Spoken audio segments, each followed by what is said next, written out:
시청자 여러분 안녕하십니까? VOA 뉴스투데이 시작합니다. 미국 정부 부처가 일제히 북한과 러시아의 무기거래에 대해 규탄 입장을 밝히면서 유엔 안보리 결의를 강조했습니다. 특히 국무부와 국방부는 북러 간 무기거래 증거가 없다는 러시아의 주장을 일축하면서 북한의 우크라이나 전쟁 참여를 비판했고, 백악관은 우크라이나에 대한 지원 필요성을 강조했습니다. 첫 소식 이조은 기자가 보도합니다. 브리핑에 나선 국무부의 베단티 파텔 수석 대변인은 전날 안보리 회의에서 북한의 탄도미사일 사용에 대한 증거가 없다고 한 러시아의 주장을 일축했습니다. It's interesting that the Russian Federation would say that, given that earlier this week, Secretary Blinken and 49 other foreign ministers and the EU High Representative issued a joint statement condemning the DPRK's transfer of ballistic missiles to Russia for use against Ukraine. So there is a high level of confidence between, I will say, from the United States as well as these other partners who share our concern and condemnation of the transfer of this type of ballistic missile. 파텔 수석 부대변인은 이어 유엔 안보리 상임이사국인 러시아가 북한으로부터 탄도미사일을 이전받는 것을 포함해 여러 유엔 안보리 결의를 노골적으로 위반하고 있다고 지적하고 무기 금수 조치 등 북한의 추가적인 안보리 결의 위반도 비판했습니다. 그러면서 우리는 오랫동안 북한이나 러시아와 관계가 있는 모든 나라들이 이 같은 도발 행위 방지를 도울 책임이 있다는 사실을 밝혀왔다면서 중국은 역할에 나서야 한다고 거듭 강조했습니다. 미국 국방부도 북러 간 무기 거래에 대해 우려 입장을 다시 강조했습니다. 패트릭 라이더 국방부 대변인은 미국 정부는 오랫동안 북러 간 군수품 및 무기 제공에 대해 매우 우려스러운 관계라는 점을 밝혀왔으며 북한의 무기 제공은 우크라이나 국민들에 대한 학살을 돕는 행위라고 비판했습니다. that are being employed on the battlefield in Ukraine, again, just demonstrates the desperation that Russia is experiencing right now when it comes to replenishing their own stockpiles, but also more importantly, the fact that North Korea is participating in the illegal occupation and killing of Ukrainian civilians in this war. 백악관도 북러 간 무기 거래를 다시 지적하면서 우크라이나 지원의 필요성을 강조했습니다. The assistance that we provided has now ground to a halt. The attacks that the Russians are conducting are only increasing. And now, as I talked about earlier this week, they're using North Korean ballistic missiles to do their dirty work. So the need is acute right now, particularly in these winter months. 커비 조정관은 그러면서 바이든 행정부가 우크라이나 지원을 위한 예산안을 발표한 사실을 언급하면서 의회는 안보상 추가 요청을 처리하고 더 많은 자금을 확보하는 것이 중요하다고 강조했습니다. VOA 뉴스 이조은입니다. 미국의 토니 블링컨 국무장관이 한국의 조태열 신임 외교부 장관과 첫 번째 전화통화를 갖고 북한의 진화하는 안보도전 대응과 굳건한 미한동맹의 중요성에 대해 논의했습니다.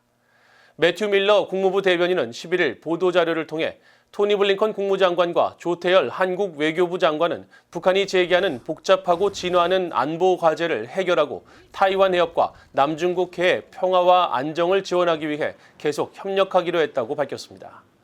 특히 블링컨 장관은 이날 통화에서 조 장관의 취임을 축하하면서 전 세계의 평화와 안보, 번영을 증진하는 데 있어 굳건한 미한동맹의 중요성을 재확인하고 지난 9일 러시아의 우크라이나에 대한 북한제 탄도미사일 사용 규탄 공동성명에 한국이 서명한 데 대해 감사의 뜻을 표했다고 설명했습니다. 한국 외교부도 보도자료를 통해 두 장관이 연초 서해 포사격 등 북한의 위협에 대한 평가와 우려를 공유했으며 북한의 불법적인 핵과 미사일 개발 및 도발을 비롯해 러시아에 대한 무기 지원 등 군사 협력 문제를 강력히 규탄하고 유엔 등 국제 무대에서 긴밀한 공조를 지속하기로 했다고 밝혔습니다. 미국 상원 군사위원회 지도부가 중국과 북한의 점증하는 위협에 대처하기 위한 노력을 위원회 활동의 최우선순위에 두겠다는 입장을 밝혔습니다. 상원 군사위원회 잭 리드 위원장과 로저 워커 공화당 간사는 11일 인도태평양 지역 국방부 활동과 정책에 대한 국방부의 브리핑을 받은 뒤 공동 성명에서 중국과 북한에 대한 억지력을 유지하지 못하면 미국의 국가와 경제 안보에 재앙이 될 것이라고 밝혔습니다. 앞서 미국 국방부의 일라이 라트너 인도태평양 안보 담당 차관보와 존 아킬리노 인도태평양 사령관은 이날 상원 군사위원회 중국과 북한의 점증하는 위협과 동맹 및 파트너 네트워크 강화 및 확대 노력, 인도태평양 지역 미군 태세 개선을 위한 국방부의 노력에 대해 비공개 브리핑을 했습니다. 리드 위원장과 워커 간사는 이날 브리핑이 경각심을 불러일으켰다고 묘사하며 이런 도전에 대처하기 위한 초당적인 노력이 우리 위원회 활동의 최우선순위가 돼야 하는 이유의 근거를 제시했다고 밝혔습니다. 캐나다 정부가 최근 한국을 겨냥한 북한의 이딴 긴장 고조 행위와 북러 군사협력에 대해 비판했습니다. 캐나다 외무부 대변인은 11일 VOA의 관련 논평 요청에 북한은 불법적인 핵과 탄도미사일 능력을 계속 발전시키는 불안정한 활동을 확대하고 있다고 밝혔습니다. 이어 한반도의 완전한 비핵화를 거듭 촉구하면서 북한이 모든 관련 유엔 안보리 결의에 따라 핵무기와 기존 핵 프로그램, 기타 모든 대량 살상 무기 및 탄도미사일 프로그램을 CVID, 즉 완전하고 검증 가능하며 불가역적인 방식으로 폐기해야 한다고 말했습니다. 캐나다 외무부 대변인은 또 관련 유엔 안보리 결의를 직접적으로 위반하는 북한에서 러시아로의 무기 이전도 강력히 규탄한다면서 북한과 러시아가 안보리 결의를 준수하고 모든 관련 활동을 즉각 중단하라고 촉구했습니다. 오는 23일로 예정된 중국에 대한 유엔의 보편적 정례 인권 검토 UPR을 앞두고 한국 정부가 탈북민 강제 북송과 관련한 서면 질의를 제출했습니다. 미국의 인권 전문가들은 한국 정부의 조치를 높이 평가하면서 중국의 압박을 높이고 다른 국가들의 동참을 이끌어낼 수 있을 것이라고 밝혔습니다. 조은정 기자가 보도합니다. 유엔이 중국 정부를 상대로 인권 상황을 포괄적으로 점검하는 보편적 인권 정례 검토 UPR을 23일 실시합니다. 한국 정부는 이에 앞서 사전 서면 질의를 제출했습니다. 유엔 인권이사회 홈페이지에 따르면 한국은 중국의 탈북자 문제와 관련해 3가지 질의를 제출했는데 먼저 북한 등 해외 출신 이탈자가 접근할 수 있는 망명 절차에 대한 정보와 인신매매, 강제결혼 등 착취에 노출된 북한을 포함한 해외 출신 여성 이탈자 보호와 지원 방안, 그리고 중국 국내법에 따라 불법 체류자로 분류되는 북한 등 해외 출신 여성 이탈자들이 중국에서 출산한 자녀에 대한 보호와 지원 방안을 물었습니다. 한국이 중국 UPR에 서면 질의를 낸 것은 이번이 처음입니다. 로버트 킹 전 국무부 북한인권 특사는 이 같은 조치에 대해 한국 정부가 현명한 외교를 하고 있다고 평가했습니다. 중국은 호의적으로 대응하지 않을 가능성이 높지만 이 같은 공개적인 인권 문제 제기로 중국 측에 미리 경고를 주면서 압박을 높일 수 있다는 것입니다. I think raising it in the UN context puts more pressure on China. If the South Korean government simply quietly raises it with the Chinese government, it will be ignored.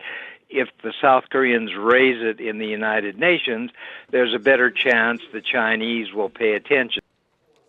워싱턴의 민간단체인 북한인권위원회의 그레그 스칼라투 사무총장도 한국 정부의 조치는 민주주의 국가에 걸맞게 행동하는 것이라면서 매우 긍정적이라고 말했습니다.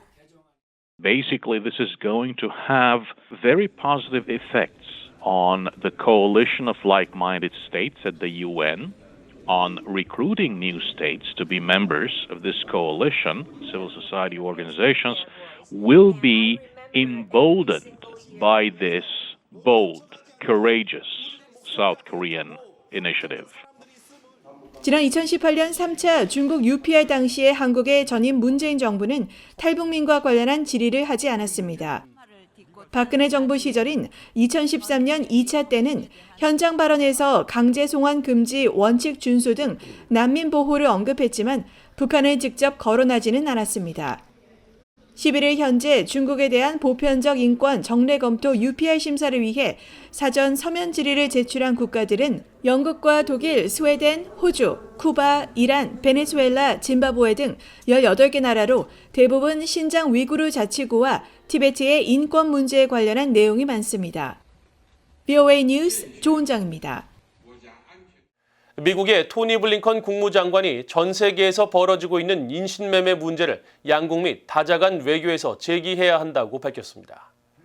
블링컨 장관은 11일 인신매매 방지의 달을 맞아 발표한 성명에서 1월은 인간의 존엄성을 해치고 법의 지배를 약화하며 노동자를 착취하는 등의 재앙을 근절할 것을 권고하는 시간이라면서 이같이 강조했습니다. 그러면서 자원과 정보를 공유하고 진화하는 인신매매에 대응하기 위한 영내 및 글로벌 파트너들과 강력한 연합이 필요하다고 밝혔습니다. 이번 성명에는 인신매매 범죄와 관련한 특정 국가를 명시하지는 않았지만 국무부는 2000년부터 발간한 각국의 인신매매 실태평가 보고서에서 북한을 2023년 이후 21년 연속 인신매매 관련 최하위 등급인 3등급으로 분류해왔습니다.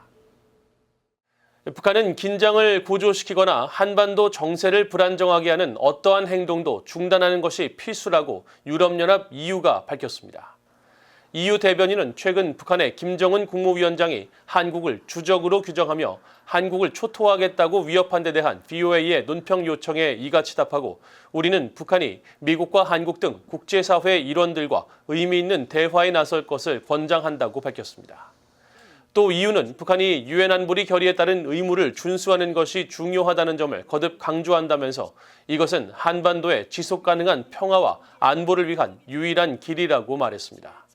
앞서 북한 김정은 위원장은 지난 8일과 9일 주요 군수공장을 방문해 한국이 주권과 안전을 위협하려 든다면 모든 수단과 역량을 동원해 완전히 초토화해버릴 것이라고 말했다고 북한 관영 매체들이 보도했습니다. 유엔 안보리 비상임이사국인 몰타가 러시아가 우크라이나를 공격하면서 북한 미사일을 사용하고 있는 데 대해 강하게 규탄했습니다. 유엔 주재 몰타 대표부는 11일 러시아의 북한 무기 조달과 사용을 비판하는 전날 8개국 공동성명에 참여한 배경을 묻는 VOA의 질문에 다수의 유엔 안보리 결의를 위반한 북한의 탄도미사일 개발과 무기 이전을 규탄하기 위해 성명에 동참했다고 밝혔습니다. 그러면서 러시아가 우크라이나에 대한 불법 침략 전쟁에 북한산 미사일을 배치하는 것은 우크라이나 국민의 고통을 악화시킬 뿐 아니라 안보리의 권위와 유엔 헌장을 훼손하는 행위라고 비판하면서 이런 상황에 대해 국제사회는 침묵을 깨야 하며 안보리의 위험한 무대응은 북한 등에 잘못된 신호를 보낸다고 밝혔습니다. 이상으로 VOA 뉴스투데이를 모두 마칩니다. 시청해주신 여러분 고맙습니다.